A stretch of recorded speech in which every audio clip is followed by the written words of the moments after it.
ED ഉദ്യോഗസ്ഥരെ ആക്രമിച്ച കേസിൽ ജാമ്യത്തിൽ കഴിയുന്ന CPM നേതാവ് IP ബിനുവും സംഘവും മ്യൂസിയം പോലീസ് സ്റ്റേഷനിലെത്തി ഒപ്പിട്ടതിനു ശേഷം അവിടുത്തെ ഓണാഘോഷങ്ങളിൽ പങ്കെടുക്കുന്നതിന്റെ വീഡിയോ ചിത്രീകരിച്ച് സോഷ്യൽ മീഡിയയിൽ പ്രചരിപ്പിച്ച സംഭവം വൻ വിവാദത്തിലേക്ക് വഴിമാറുകയാണ്. നിയമവ്യവസ്ഥയെയും പോലീസിനെയും പരസ്യമായി വെല്ലുവിളിക്കുന്ന തരത്തിലുള്ള ഈ നടപടി കേസിലെ സാക്ഷികളെ ഭയപ്പെടുത്താനും സ്വാധീനിക്കാനുമുള്ള കൃത്യമായ തിരക്കഥയാണെന്നാണ് അന്വേഷണ സംഘത്തിന്റെ നിലവിലെ വിലയിരുത്തൽ. സ്റ്റേഷൻ ഭരിക്കുന്നത് തങ്ങളാണെന്ന പരസ്യ പ്രഖ്യാപനമാണ് ഇതിലൂടെ നടന്നത്.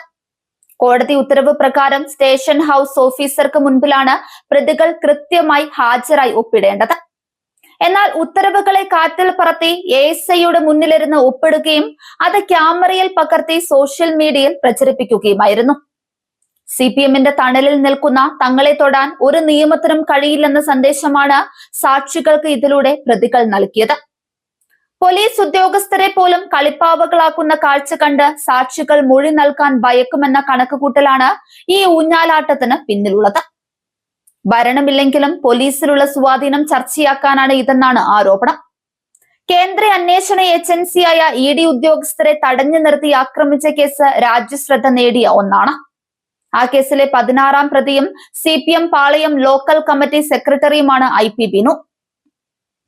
ഒന്നാം പ്രതി ജിതിൻ രാജും ബിനുവും ചേർന്നാണ് സ്റ്റേഷനുള്ളിൽ പരസ്യ വെല്ലുവിളി നടത്തിയത്.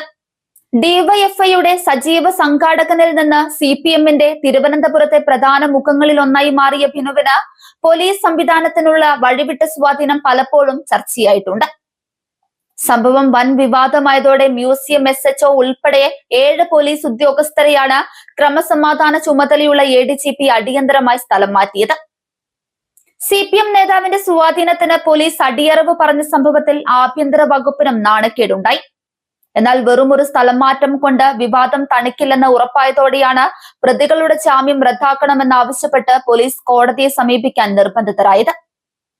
CPM നേതാക്കളുടെ സമ്മർദ്ദം ഉണ്ടായിട്ടും ഉന്നത പോലീസ് ഉദ്യോഗസ്ഥരുടെ ഇടപെടലാണ് അപേക്ഷ നൽകുന്നതിലേക്ക് കാര്യങ്ങൾ എത്തിച്ചത്.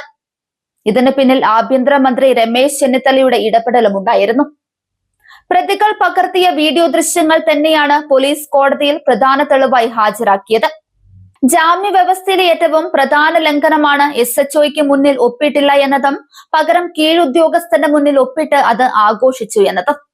IP ബിനുവിന്റെയും ജിതിൻ രാജിന്റെയും ജാമ്യം റദ്ദാക്കണമെന്ന് ആവശ്യപ്പെട്ടുകൊണ്ടുള്ള ഹർജി തിരുവനന്തപുരം 1ാം ക്ലാസ് ജുഡീഷ്യൽ മജിസ്ട്രേറ്റ് കോടതി ശനിയാഴ്ച പരിഗണിക്കും.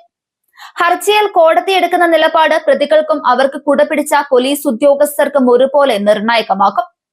സാക്ഷികളെ സ്വാധീനിക്കാനും നീതിന്യായ വ്യവസ്ഥ അട്ടിമറിക്കാനും ശ്രമിച്ചെന്ന വാദം കോടതി ശരിവച്ചാൽ പ്രതികൾ വീണ്ടും കമ്പിയണ്ടേണ്ടി വരും.